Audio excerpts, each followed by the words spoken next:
Saya ngelihat semua partai politik nggak ada yang katanya mengikuti ajaran-ajaran Bung Karno betul-betul tuh nggak ada sih. Di bawah tuh nggak ngomong kalau memimpin atau gimana. Bilangnya gimana? Kalau nanti saya jadi presiden, Oh, spesifik. Kalau nanti saya jadi saya presiden. jadi presiden, pokoknya ada lah. Hai sahabat Kompas TV, selamat datang kembali di Istana Presiden. Masih bersama saya Friska, Clarissa, dan juga Mas Hartono. Kami wartawan Istana. Kalau Mas Har ini seniornya saya 20 tahun kurang lebih jadi wartawan di Istana. Kalau saya 10 tahun lebih juniornya Mas Har. Nah, ini ada tamu spesial kali ini ya Mas Har. Kita Istana dan Presiden kedatangan Pak Guntur Soekarno yang akrab disapa Mas Tok sebagai putra sulung proklamator kita Bung Karno. Selamat datang di Istana dan Presiden. Apa kabarnya Mas Baik Tok? nih. Senang sekali kita bisa ketemu di sini Mas Tok. Pasti ada banyak cerita ya Mas. Banyak. Apalagi kalau tadi kita sudah ngobrol, Mas Har ini dipanggilnya Dek Tono ya sama sama Mas Tok ya. Sudah banyak berinteraksi ya Mas. Cukup lama saya mengenal Mas Tok. Jadi Mas Tok ini yang nama lengkapnya Guntur Soekarno. Nah. Tanpa putra loh. Mas Tok. Iya. Mas Tok ini putra Bung Karno. Sulung ya, dari Putra 5 bersaudara. Ya. Dari Megawati, Rahmawati, Sukmawati, dan Guruh. Dari Bufat. Dari Bufat. Dari Bufat, Bung Karno dengan Bu Fatmawati. Nah, Mas Tok sendiri punya satu putri yang sekarang ada di DPR. Putih Guntur Soekarno. Dan Mas Tok punya 2 cucu ya. Dua cucu, Sandria dan Raihan. Sahandra. Ya. Sandra dan Raihan. Wow. Sandria dan Sahandra. Oh, Sandria dan Sahandra. Ya. Nah, tapi saya mau tanya dulu nih. Mungkin teman-teman sahabat Kompas TV juga mau tanya, kenapa dipanggilnya Mas Tok? Nah, boleh cerita dulu, Mas Tok. Enggak, soalnya gini. Waktu saya masih kecil, Bapak kan panggil saya Tur. Ya. Oh, Tur. Tur dari Guntur, Tur. Tur gitu kan. Nah, terus saya nggak bisa ngikutin Tur, saya bilangnya Tol. Oh. Tol. Nah, Bapak dengar kok kalau dipanggil Tur, aku namanya Tol. Gitu. Bahasa Jawanya Saru gitu ya. Iya. Apa sih Saru bahasa Indonesia, saya nggak tahu gitu. Bias gitu ya, kayak bias. Ya pokoknya orang bisa berpikir tol itu apalah Iya, gitu. macam-macam.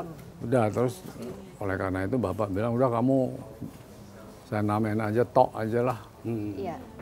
Nah terus setelah Mega lahir, saya jadi kakaknya. Iya. Jadi ya udah kamu dipanggilnya Mas Tok. Membahasakan ke adik-adik dengan Mas Tok. Mas Tok. Dan kalau kita lihat, tapi di belakang ini ada foto-foto karyanya Mas Tok ya. Jadi salah satu hobinya, hobi utamanya adalah fotografi, betul ya? Saya rasa bukan hobi utama, salah satu dari hobi-hobi saya. Oh, salah satu dari hobi-hobi. Selain foto apa, Mas? Banyak, ada foto, ada main sulap. Oh, bisa diajarin dong saya, Mas Tok, boleh ya? Boleh, nanti hilang. Aduh. Terus musik. Musik. Terus Tos sama, kalau musik saya juga suka. Apa ini? Pengamat UFO. Oh, UFO. Pengamat UFO. Pernah UFO. tulisannya tentang UFO. UFO. Unidentified Flying Object. Iya. Tuh, saya juga masuk di komunitasnya. Terus apa lagi ya? Menulis, Mas Tok. Menulis artikel. juga. Karena salah satunya juga di Kompas. Ya, Kompas Menulis. dan media lain. Ya. Yang sering ya Kompas sama Media Indonesia. Ya. Iya. Nah, kalau yang di belakang kita ini, kita cerita dulu ya, karena pasti kalau sahabat Kompas TV di rumah langsung tertujunya ke fotografi karyanya Mas Tok. Bisa diceritakan kalau ini istri tercinta, Ya. Bu Heni, cantik sekali. Ini Amalia Handayani ya. Istri saya waktu jadi Ratu Kebaya. Wah, tahun 69 ya kalau saya lihat tulisannya itu ya. Ini saya foto di tengah sawah sebetulnya. Luar biasa. Ini pakai kamera analog waktu itu ya pasti Mana? ya? Ini? Iya, itu analog lah ya, 60-an. Ini saya pakai kamera kalau nggak salah Hasselblad 500 Hasselblad. EL. Kamera pertama ya Mas Tok ya, Hasselblad? Enggak, Bukan kamera ya? pertama Kodak. Oh Kodak, oke. Kodak Baby Box. Kalau yang belakang ini kapan Mas Tok ambil? Ini waktu hari ABRI Oh, Ya, di Stadion Gelora Bung Karno, stadion utama. Ada pertunjukan apa gitu saya diundang. Nah ini saya foto pakai Zenith nih, pakai ini. pakai ini. Boleh diangkat ya kita ya? Kita mau lihat dulu. Ini Mas Tok ya? Ah. Oh, jadi jarak jauh ya? Jarak jauh. Iya, iya. Itu berat nggak sih Mas? Berat loh. Awas berat loh. Oh iya berat sekali. Kayak senjata. Iya ya. Dan ini, oh tulisannya kayaknya Uni Soviet waktu itu ya berarti ya, Russia. Ini adalah kamera analog. Kenapa sih suka fotografi Mas Tok? Kenapa? Kenapa suka fotografi? Ya enak aja jadi hobi. Karena lihat momen gitu kayaknya seru ya untuk Ya ditangkap. pokoknya gimana hobi namanya juga. Iya. Sama kayak musik juga, Mas Tok hobi. Iya. Sejak kapan Mas Tok mulai motret-motret itu? Tahun 56 56. Waktu SD. SD. Foto kamera itu hadiah dari Bapak. Kamera saya yang pertama kan Kodak Baby Box. Baby box. Yang sekali cepret jadi, sekali cepret jadi. Iya, gitu. Tapi kalau Mas Tok pasti punya all access di istana dong waktu zaman Bapak masih memimpin. Banyak momen-momen yang dipotret di sana nggak Mas Tok? Ya lumayan. Paling favorit di mana? Di istana mana kalau Mas Tok? Kalau buat motret, kalau Mas Tok sih paling enak tuh di Istana Cipanas deh. Oh, Istana Cipanas. Kenapa? Banyak ininya, objek-objek yang bisa direkam. Lebih asri juga ya Mas. Saya ingat ketika Mas Tok dapat hadiah itu yang saya baca, Mas Tok kemudian diajak oleh Bapak kunjungan kenegaraan ke sejumlah negara ya. Iya betul. Di situ Mas Tok mulai Iya, mempraktekkan fotografi. Perjalanannya lama itu, yang kita pernah cerita Sebulan. di edisi sebelumnya. Oh itu. iya betul. Hampir 1 bulan. Satu Mas bulan. Tok. Amerika, Itali, terus Vatikan, Maroko, terus mana lagi satu lagi, kalau nggak salah Filipina. Filipina. Iya, iya. Saya ingat karena Mas Tok cerita hampir 1 bulan perjalanan Bung Karno, lalu DPR meminta penjelasan. Ya. Pak Ruslan Abdul Ghani menjelaskan ke DPR tentang perjalanan itu. Ada bukunya Mas Tok, Iya. buku perjalanan itu. Jadi memang ada buktinya apa yang dilakukan Bung Karno dan juga rombongan waktu itu. Dijelaskan. Pak Ruslan waktu itu Menteri Luar Negeri. Betul. Nah, saya tuh pengen tahu, pasti juga kawan-kawan sahabat Kompas TV kan ini lintas generasi ya, ya Mas Tok. Ada yang masih muda banget Gen Z, kayak saya nggak ada yang saya nggak Gen Z banget. Nah, kawan-kawan muda tuh pengen tahu sebenarnya kehidupan di istana tuh seperti apa sih? Jadi anak RI 1. Nah, jadi putranya RI 1 tuh gimana sih? Kalau saya sih orangnya gimana, biasa aja, nggak ada istimewanya lah. Kenapa bisa nggak ada istimewanya kalau menurut Mas Tok? Apa makannya cuma gitu-gitu. Terus apa? Ya paling malah saya tuh risih, suka dikawal-kawal sama dari tim putra-putri detasemen kawal pribadi tuh. Iya. Ya gitulah malah jadi risih lah. Tapi pada akhirnya ya terbiasa juga ya, karena itu memang mau nggak mau kan Enggak, harus ya akhirnya saya protapnya protes. ya. Pernah protes, gimana Protes. ceritanya itu Iya, Mas saya Tok? protes sama Bapak, nggak mau dikawal. Apalagi saya setelah lulus SMA, nanti lulus SMP, Iya. angkanya bagus, saya bilang, Pak aku nggak mau lagi dikawal-kawal, aku lulus SMP, angkanya kan Bapak lihat cukup bagus. Iya. Nah, Bapak biasanya kasih hadiah, aku minta sekarang hadiahnya aku nggak dikawal. Oh, jadi hadiahnya itu justru melepaskan privilege itu ya, nggak mau dikawal. Padahal tuh ya Mas Har dan Mas Tok, kalau zaman sekarang tuh banyak banget yang pengen dikawal pakai nyiung gitu, pakai patwal kemana-mana. Kalau Mas Tok malah risih justru ya. Dulu belum ada ya Mas Tok ya, pakai ngiung-ngiung belum ada ya. Ada. Iya, iya. Tetap ada juga tapi, Ada. oh ada. Oh ada. Detasemen kawal pribadi kan punya lengkap tuh itu. Iya. Yang Mas Tok pernah cerita mau ngapelin apa Bu Heni terus pasukan detasemen kawal pribadi ya. Detasemen itu kawal kan terus pribadi. membuntuti Mas Tok. Iya. Mas Tok kalau nggak salah mengakali supaya tidak dikawal ya Mas Tok. Oh Ya. gitu, gimana ngebut. ceritanya? Oh, ngebut pakai mobil Karmaninya. Enggak, saya waktu itu pakai skuter, Oh, Lambretta skuter. bobrok. Ya saya masuk gang gitu aja kan mereka nggak bisa masuk.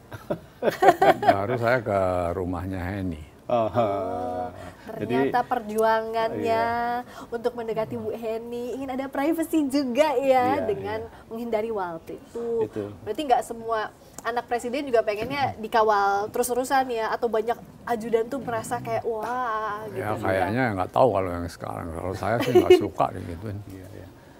Tapi kalau hubungan dengan adik-adiknya Mas Tok itu selama di istana seperti apa sih kehidupan sehari-harinya gitu Mas Tok? Ya kalau itu sih biasa kayak kakak ke adik aja.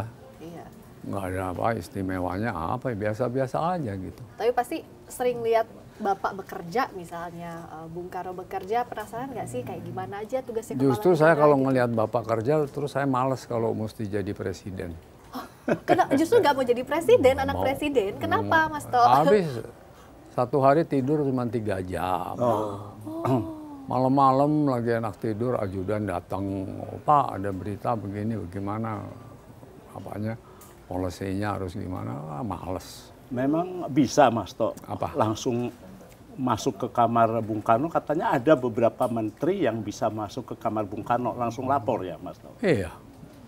Kayak Pak Ruslan, tuh, terus yang deket lagi tuh Pak Franseda. Pak Franseda tuh yang kalau nggak salah meminta Bung Karno kasih nama Kompas apa. Oh betul. Iya. Yang minta Bung Karno kasih nama koran baru lah. Bapak terus kasih nama Kompas, Pak Franseda. Terus siapa lagi ya? Ada 2-3 menteri lah. Dapat akses untuk menemui Bung Karno ya. Makanya Mas Tok bilang Presiden Soekarno hanya bisa tidur 3 jam ya. Ya rata-rata sehari 3 jam lah. Saya ingat foto ini Bung Karno makin sepuh ya Mas Tok ya. Ini Mas Tok Enggak, ini udah sakit ginjal. udah sakit ginjal. Ini diambil waktu Bung Karno dengan Bung Hatta masih jadi satu atau udah terpisah? Udah Bung Hatta waktu itu udah nggak wakil presiden. Bukan wakil presiden. Udah antara lain ngeritik Bung Karno lah di bukunya apa Demokrasi Kita. Iya. Oh, Tapi relasi keduanya Kekeluargaan tetap personal sangat akrab ya Mas Tok Akrab. ya. Masih mau difoto berdua ya ya. Mas Tok ya. Ini kalau nggak salah waktu akad nikahnya Rahma deh. Oh. Pak Hatta datang, Bung Karno juga datang, dapat izin, udah saya potret, cepret. nah Mas Tok kan tidak hanya Bapak, tidak hanya Bung Karno yang jadi presiden, tapi adiknya Mas Tok juga Bu Megawati jadi presiden kelima. Nah itu gimana Mas Tok? Apakah juga memberikan misalnya sumbang saran kalau ke Bu Mega pada saat menjabat atau seperti apa relasinya sama Mas Oh Tok? iya, terutama kalau dia minta gimana Mas kalau soal gini-gini, ya saya kasih tahu aja gimana. Iya. Terus Mas kalau iya. Iya.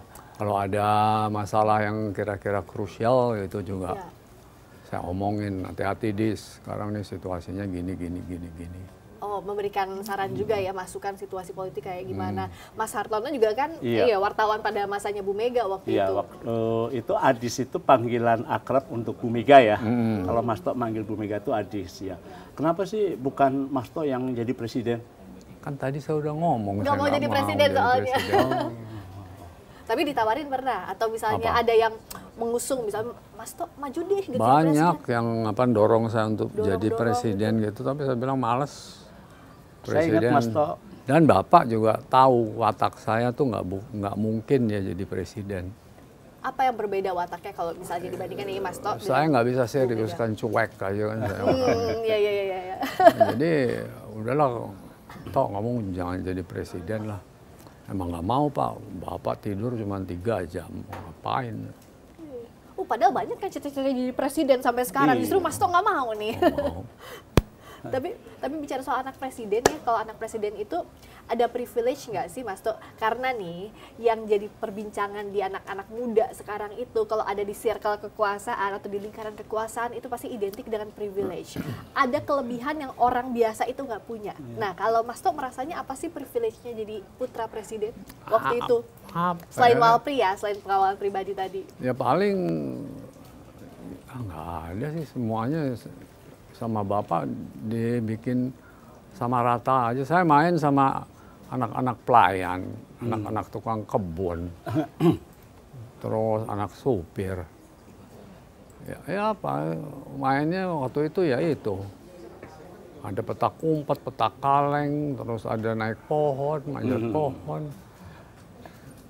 Waktu SMP udah mulai bikin band. Main musik juga bareng-bareng sama kawan-kawan. Sama teman-teman di sekolah. Di SMA lebih-lebih lagi, udah segala macam deh.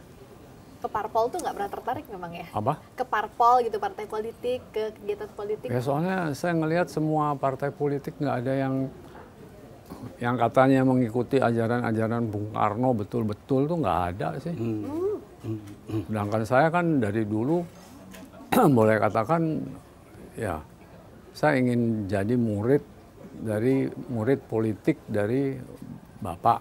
Ya. Jadi saya pelajari betul apa ajaran-ajarannya Bapak dan bukan hanya dipelajari tapi dipraktekkan gitu loh. Terutama di basis-basis massa ya. Jadi meskipun tidak menjadi presiden, ajaran Bung Karno tetap dipegang ya, Mas Oh, Tok, saya ya? pegang. Dan sekarang muncul dalam tulisan-tulisan Mas Tok itu ya. Ya, sebagian Penerapannya itu. penerapannya. Saya juga pernah ingat loh, Mas Tok kalau nggak salah dalam satu pertemuan dengan tokoh-tokoh di Bandung, kan Mas Tok yang sempat mau ditawarkan menjadi presiden waktu itu. Ya, tapi Mas Tok nggak mau. Nggak mau. Justru menunjuk adiknya. Menunjuk Bu Mega Begitu waktu ya, itu Mas ya? Tok? Ya, karena saya lihat Mega lebih apa ya, orangnya lebih bisa ini deh kalau jadi pejabat. Kalau saya tuh udah nggak mau aja jadi pejabat. Kalau kata anak-anak sekarang tuh nggak ada passionnya ya untuk jadi presiden tuh nggak deh kayaknya gitu. Iya, iya. Tapi saya ingat waktu Mbak Priska kan nanya soal privilege presiden Iya. ya. Mas Tok masuk ke ITB itu karena anak presiden atau bukan? Bukan karena lulus testing. Lulus testing di ITB. Tesnya barengan sama yang lain, nggak ada Iya dong, khusus gitu. Oh. barang-barang yang lain. Iya. Saya ikut testing, udah ikut testing, tapi saya sebenarnya nggak mau masuk ke ITB. Saya tuh maunya masuk di Akademi Angkatan Laut. Oh, Oh, AAL justru pengennya AAL. gitu. kenapa nggak jadi? Nah, waktu itu saya udah di psikotes sama Mabes AL, Iya. udah lulus gitu. Nah, saya bilang sama Bapak, Pak, aku milih 2. Kalau nggak ke AAL, ke ITB. Kata Bapak, baguslah, dua-duanya bagus. Nah, tapi gini Pak, nanti siapa yang manggil lebih dulu, aku milih yang itu. Oh, Oh. Nah, ternyata ITB manggil lebih dulu. Oh, jadinya ITB lah masuknya. Masuk ke ITB. itu tanpa KTBLC ya, Mas Tok ya? Wah, kata BLC apa? Coba Iya, iya. KTBLC itu apa Itu nih? jadi kayak semacam disposisi dari Bapak gitu. iya, nggak ada. Untuk ini anakku loh, tolong. Mana mau. Dulu- Bapak nggak mau urus-urus begitu ya? Dulu pernah kakak kandungnya Bude Pardoyo, Oh, dia punya usaha apa sih? ya Bu Wardoyo ya, almarhum kakaknya Bung Karno. Angkutan umum lah. Oh gitu, transportasi gitu ya. Itu pernah minta sama Bapak datang ke istana, minta, no, aku dikasih ini dong, apa sedikit surat untuk bisa tambah trayek. Oh. Marah kan Bapak. Oh, Didiamin berapa tahun. Berapa tahun? Beberapa tahun? Saking nggak maunya kasih privilege tanda kutip tadi itu ya, padahal membantu hal yang sebenarnya nggak besar juga begitu ya Dia kalau nggak mau. nggak mau. ya, ya, ya. Tapi kenapa sih sebenarnya masih jadi pertanyaan juga, Mas To tidak mau memanfaatkan kondisi sebagai anaknya presiden, bukan apa-apa, karena kan tidak semua orang ada di kondisi itu. Dan secara akses yang tadi saya sempat singgung sedikit, itu kan all akses ya. Anak presiden nggak mungkin semuanya nggak kasih akses begitu. Nah kenapa sih kalau Mas To tidak mau memanfaatkan itu? Ya,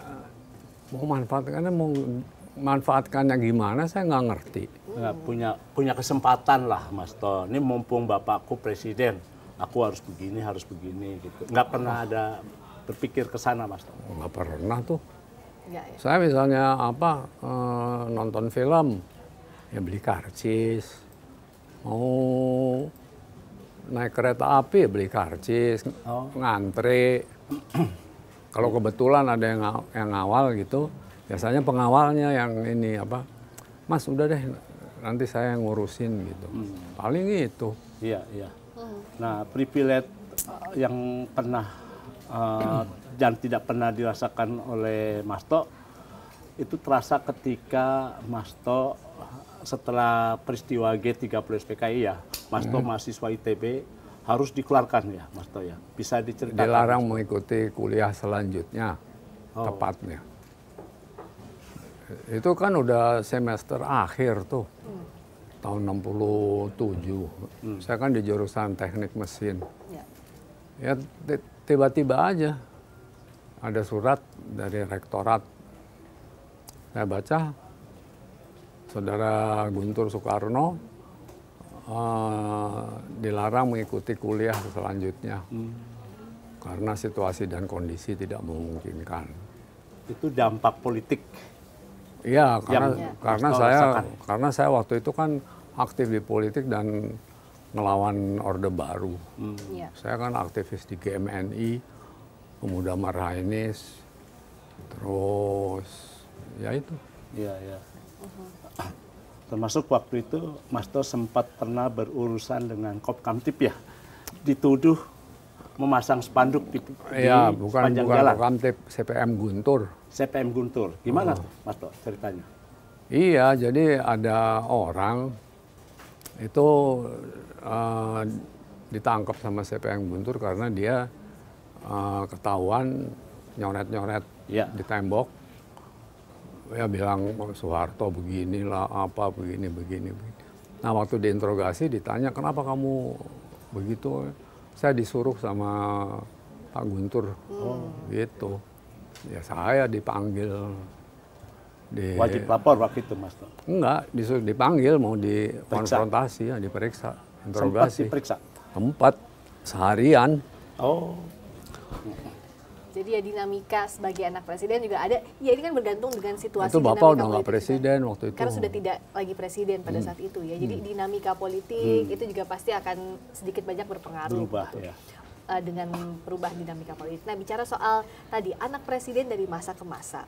Sebenarnya tuh masih suka silaturahmi atau ada silaturahmi? Bagaimana komunikasi antara anak presiden dari awal, dari presiden pertama Bung Karno sampai sekarang? Kalau yang saya alami tuh, saya hubungannya sama Dik Tutut masih baik. Mbak Tutut ya? Tutut. Putri sulungnya Pak Harto. Setelah itu siapa lagi ya? Mbak Titi. Mbak Titi? Mbak Titi enggak, dia di bawah saya. Terus presiden siapa ya? Pak Harto. Pak Habibie. Pak Habibie. Pak Habibie enggak.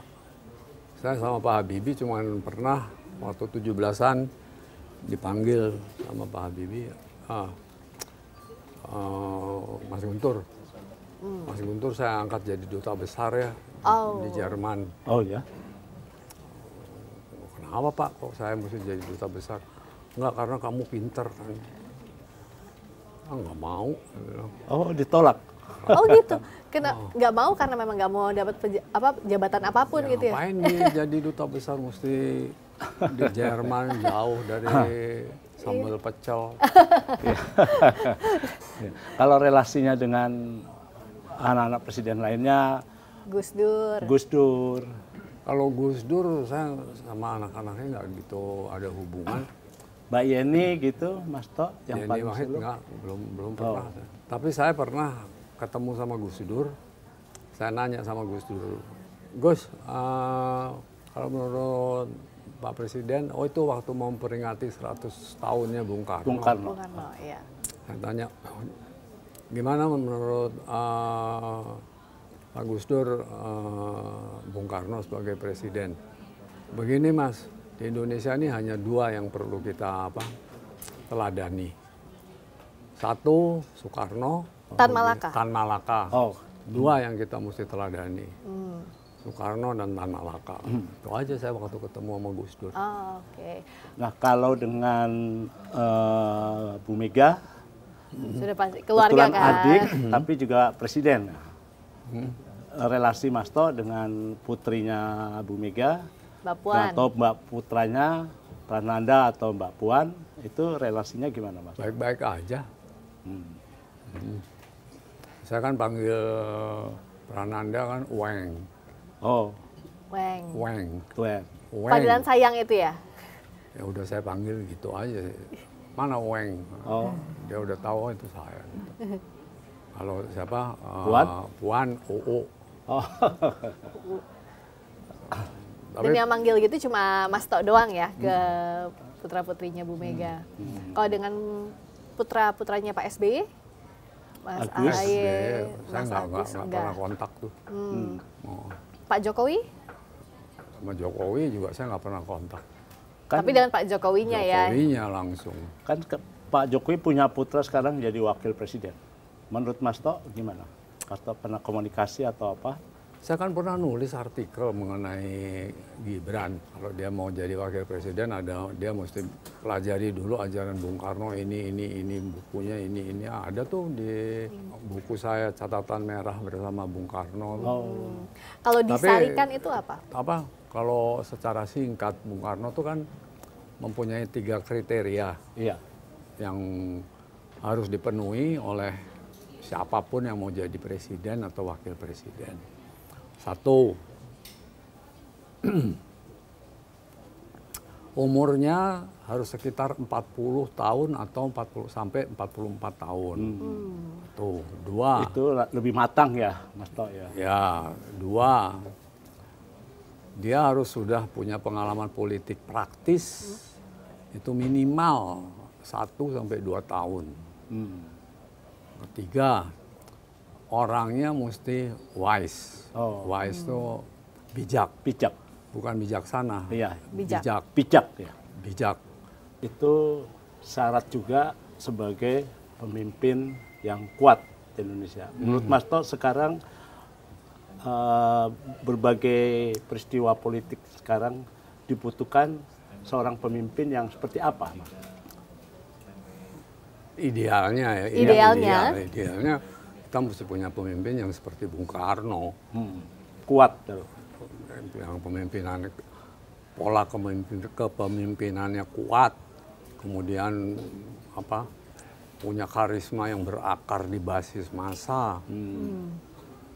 Terus secara lahir batin dicintai oleh rakyat. Ya, mestinya kita punya begitu, tapi kan itu sangat idealis kan. Ternyata kita memang lagi nggak punya pemimpin yang sekuat Bung Karno. Sekarang belum ada kepemimpinan sekuat Bung Karno. Belum ada ya, Mas Belum To ada. ya. Nah, Seperti Bung Karno dan Bung Hatta, kombinasi duit tunggal ini belum ada juga kalau Mas Tok melihatnya sampai sekarang. Saya rasa kalau untuk Indonesia lebih baik tidak mengambil pola duit tunggal lah. Kepemimpinan tunggal, demokrasi terpimpin dengan satu pimpinan yang kuat. Apa sih kalau Mas Tok melihatnya kok kita belum punya kepemimpinan yang kuat? Kalau yang Mas Tok amati, apa yang jadi kendalanya? Kendalanya Allah belum melahirkan pemimpin yang kuat. Itu kan yang punya kuasa kan Allah. Allah Subhanahu wa Ta'ala. Ya takdirnya belum ada pemimpin yang kuat di Indonesia ya kayak beginilah. Yang belum kuatnya itu apa yang harus dibenahi? Apanya? Karakter apa sih yang harusnya dimiliki oleh pemimpin yang kita belum punya? Terutama pertama kali dia tuh mesti mengalami pendidikan budi pekerti. Kedua, budi pekerti. Kedua, dia harus benar-benar mengalami pendidikan nation and character building, pembangunan watak dan jiwa bangsa. Dengan kombinasi dua ini, diharapkan bisa lahir seorang pemimpin yang kuat. Pemimpin yang kuat itu lahir, diciptakan, atau memang Allah menciptakan?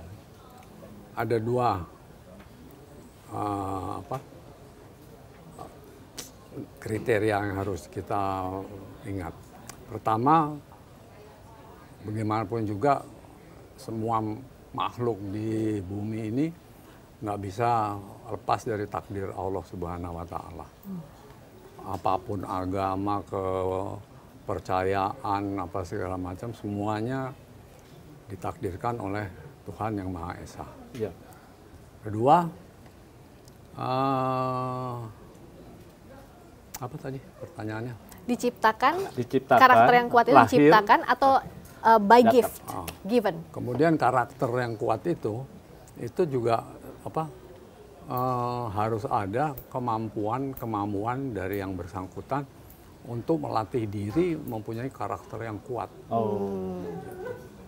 Dia nggak bisa tiba-tiba karakternya kuat gitu. Harus ditempa gitu ya kalau Harus ditempa. Tanpa tempaan nggak mungkin. Beda dengan zaman Bung Karno kan. Bung Karno dulu kan mulai dari pidato Indonesia menggugat, keluar masuk penjara, bahkan dibuang jauh. Kalau zaman Bung Karno, sebelum Bung Karno terjun sebagai pimpinan politik, zaman kecilnya aja udah ditempa sama kemiskinan. Kan Bapak orang tuanya kan cuman guru. Iya. Guru. Ya. Nah, ya waktu kecilnya ya dia mainnya juga sama anak-anak kebanyakan apa segalanya, tapi bakat-bakat kepemimpinan sudah mulai timbul karena takdir dari Tuhan. Kalau sekarang belum ada pemimpin yang terlahir menjadi pemimpin yang kuat, apa yang harus dipelajari dan harus dijalani oleh pemimpin-pemimpin sekarang? Ya pemimpin sekarang yang paling tidak mesti menempa dirinya dengan national character building lah. Menempa dirinya dengan watak dan jiwa bangsa. Watak dan jiwa pembangunan bangsa. Plus, ya itu tadi. Mesti belajar juga yang saya sebutkan tadi, yang dua tuh. Nah, kalau bicara soal pesan ini, soal kepemimpinan, Mas Tok kan berbincang juga dengan presiden-presiden kita. Nah, termasuk dengan Pak Prabowo. Apakah pernah diskusi langsung soal kepemimpinan, soal jalannya pemerintahan kalau dengan Pak Prabowo, Mas Tok? Sama Bowo saya dulu suka bicara soal masalah kepemimpinan, masa depan bangsa, segala macam. Pernah ada janji atau tidak soal kalau memimpin apa yang akan dilakukan? Pernah ada janji atau tidak yang disampaikan atau konsep kepemimpinan yang disampaikan oleh Pak Prabowo? Oh, ini mau nanya yang tadi. Oh iya, ya iya dong, iya, justru Mas. itu ya Mas. Jadi Kamu baru tadi udah lupa.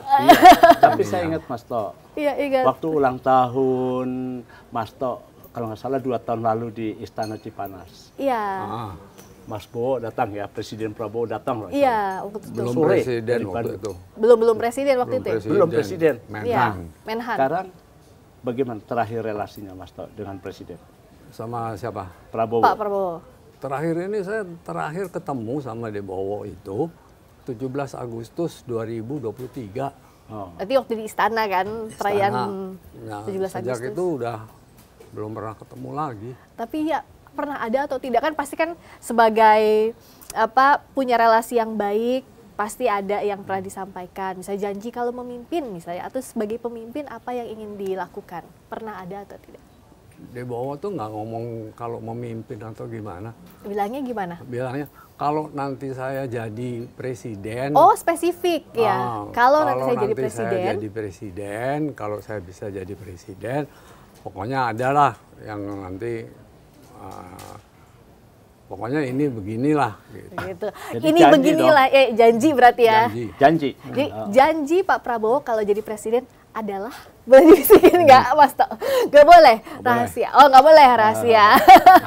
Tapi ada janji yang disampaikan. confidential. Strictly confidential. Strictly confidential. Artinya kita tinggal menunggu Nah. pertemuan Presiden Prabowo dengan Mas Tok. Iya, pertemuan yang juga ditunggu adalah pertemuan Pak Prabowo dengan Bu Mega. Nah ngomong-ngomong, Kan udah itu. nah sudah ketemu. Nah tapi setelah pertemuan itu, Mas Tok, kan Bu Mega juga bilang ada presiden yang mau nyobain lagi nasi gorengnya Bu Mega. Karena di pertemuan terakhir belum sempet tuh Belum sempet, nyobain nasi goreng Bu Mega. Mas Tok lihatnya gimana, pernah nyobain nasi gorengnya Bu Mega? Belum. Belum, seriusan belum pernah? Serius. Serius, walaupun Saya sebagai baru adik. tahu Bu Mega suka bikin nasi goreng. Sering banget waktu sama Gus Dur, Pak Prabowo berapa kali waktu itu mencalonkan jadi calon presiden dan calon wakil presiden 2009, juga. Iya. Jadi Bu Jamuan Mega khasnya. membawa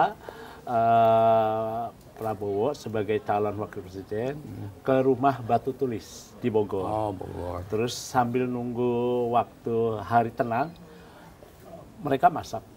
Dan Bu Mega memasakkan nasi goreng. Nah, kalau begitu Mas Tok, kira-kira apa sih sebetulnya yang harus menjadi pengikat? Kan katanya Bu Mega dengan Prabowo itu bersahabat ya. Dikirain Tok. Mas Har mau nanya soal resep nasi goreng, bukan ya? Kenapa? Soal pengikat tadi. Yang menjadi pengikat relasi antara Bu Mega dengan Pak Prabowo itu apa sih sebenarnya? Wah, itu susah jawabannya. Ditono tanya aja sama Adis. Jadi tidak semata-mata nasi goreng kah Iya. begitu ya? Tapi setidaknya kalau nasi goreng bisa dibaca simbol lah ya. Tapi Mas Tok suka makan nasi goreng? Gini, dulu di istana itu pelayan-pelayan tuh suka bikin nasi goreng. Oh, Dan nasi gorengnya enak. Ya. Nah, yang masaknya pelayan di istana? pelayan istana. Nah, saya kemudian penasaran, saya tanya sama bapak-bapak pelayan itu. Pak pelayan, kan ada namanya, ada Pak Opi, ada Pak Sueb, ada Pak Oking, ada Pak Bu Citro? Bu Citro itu kan juru masak. Oh iya. Sama pengasuhnya Mega tuh Citro tuh. Nah, saya tanya, ini nasi goreng ini kamu bikin gimana sih caranya? Mudah Mas, itu sih. Pokoknya begini, kalau ada sisa-sisa makanan yang tidak kemakan waktu Bapak sama Mas Tok makan, sama keluarga makan, itu kita kumpulin, terus kita cacah-cacah, kita dirajang kumpulin. ya. Dirajang, terus kita jadiin bumbu, terus ditambah lagi ada garam, ada gula, terus dikasih bumbukan kacang apa gimana, terus dicampur sama nasi, dikasih telur dadar apa gimana, kita campur-campur, udah jadi dan nasi gorengnya. Kok enak begini? Iya, kita kasih nama nih nasi goreng, namanya nasi goreng kamleng. Oh, kamleng. Kamleng. Artinya apa itu? Nggak ada. Pokoknya nasi goreng pelayan istana tuh namanya nasi goreng kamleng. Nah, karena saya belajar, saya juga bisa bikin nasi goreng kamleng sekarang. Nanti boleh bagi resepnya ya, saya boleh ya, Mas Tok. Mungkin itu yang dimasak oleh Bu Mega ya. Mungkin. Kepada Mungkin Pak bisa Prabowo, jadi. nasi goreng kamleng. Tapi bisa jadi pantun tuh, sebenarnya kalau bisa bicara nasi goreng itu. Lihat itik jalan bareng, cakep. Yuk ngomongin politik sambil makan nasi goreng, nah gitu. Itu yang ditunggu-tunggu sekarang, kapankah momen itu terjadi? Itu sih kayak nama band saya sekarang. Apa nama bandnya? Mas Tok? Meok Band. Oh, Meok Band. M-E-O-K. M-E-O-K. Meok. Oh, Meok. Genrenya apa? Meok tuh ada artinya. Makan enak, omong kosong. Oh, makan enak, omong kosong. Iya. Tapi yang penting perut kenyang, hati tenang. Belum tentu loh. Oh, belum tentu. Belum tentu. Kenapa tidak? Ada yang perutnya kenyang tapi hatinya dangdikduk. Iya juga sih, karena ketenangan tidak ditentukan dengan hati ya, dengan perut yang kenyang. Yang penting tadi meok ya, sesuai Meok, dengan makan bandnya enak, omong Mas kosong. Tok. Makan enak, omong kosong. Nah, Mas Tok, rencana berarti pameran ini dalam waktu dekat ya di bulan Bung Karno ya? Insya Allah kalau nggak ada halangan 7 Juni 7 Juni. opening. Iya. Ya. 7 Juni di Galeri Nasional jam 7 Ya. sampai selesai. Jam 7 sampai selesai. Kok jam 7? Jam 11 Oke, jam 11 sampai selesai. Ini Acaranya tanggal 7 sampai 13. sampai tanggal 13. Iya. Penutupan tanggal 13. di bulan Bung Karno. Nah, bicara bulan Bung Karno, kepemimpinannya juga Bung Karno. Ada pesan-pesan dari Mas Tok untuk para pemimpin kita sekarang menghadapi berbagai situasi bangsa. Apa yang ingin Mas Tok sampaikan? Monggo. Kalau saya mau sampaikan kepada pemimpin-pemimpin, kalau dia jadi pemimpin udah nggak perlu disampaikan dong mestinya. Tapi kalau ngaku pemimpin tapi masih perlu ada penyampaian-penyampaian, itu namanya pemimpin gadungan. Kalau saya mau pesankan, kalau memang Anda pemimpin, pegang teguh ajarannya Bung Karno, terutama Pancasila 1 Juni 45, kemudian Undang-Undang Dasar 45 yang belum diamandemen, yang tidak diamandemen, itu harus dipegang. Di Ya. tengah kondisi sekarang ini, kondisi sosial, ekonomi, politik, kira-kira apa harapan Mas Tok untuk Pak Presiden Prabowo maupun Pak Wapres Gibran? Kalau menurut saya harapannya terutama kepada basis massa justru saya itu. Pokoknya mereka jangan sampai terumbang-ambing oleh apapun yang di situasi apapun. Sekarang ini kan situasi boleh katakan dunia dalam keadaan krisis. Ya. Nah, saya mengharapkan please basis massa kekuatan-kekuatan patriotik Soekarnois jangan sampai goyah. Soliditas harus tetap dijaga. Kepercayaan kepada ajaran-ajaran Bung Karno harus tetap dipegang teguh. Karena dengan jalan itu kita akan survive sepanjang masa. Tapi kewajiban pemimpin tetap harus dijalankan untuk memenuhi kesejahteraan, kehidupan ekonomi yang lebih baik. Itu nomor 2. Ya. Yang paling penting soliditas di basis massa mesti tetap konkret. Karena kalau itu udah goyah, kita bisa dipengaruhi oleh kiri, kanan, apa dan lain. Persatuan nasional ya, Mas Tok ya. Persatuan Nasional Revolusioner. Persatuan Nasional termasuk juga dinantikan janji dari Pak Prabowo yang bahkan disampaikan secara langsungnya janjinya, jadi bisa Mas Tok aja nanti yang melihat apakah sudah dilaksanakan janjinya atau belum. Terima kasih sekali lagi sudah mampir ke Istana, dan Presiden Mas Guntur Soekarno, Pak Guntur Soekarno, Mas Tok, terima kasih banyak atas waktunya. Kita jumpa lagi lain waktu. Kembali. Terima Saya kasih. diberi kesempatan luar biasa nih. Iya. Dengan senang hati kami yang terhormat sekali. Terima kasih banyak Mas Tok. Baik. Itu Terima jadi kasih juga Mas Tok. Iya, Datono. terima kasih juga Mas Hartono dan sahabat Kompas TV, terima kasih banyak sudah menyaksikan Istana dan Presiden. Jangan lupa tayangan ini di-share, like, komen, disebarkan di grup-grup WhatsApp di teman-teman sekitar biar makin banyak yang nonton, biar makin banyak juga episodenya. Kita jumpa lagi pekan depan. Saya Friska Clarissa, sampai jumpa.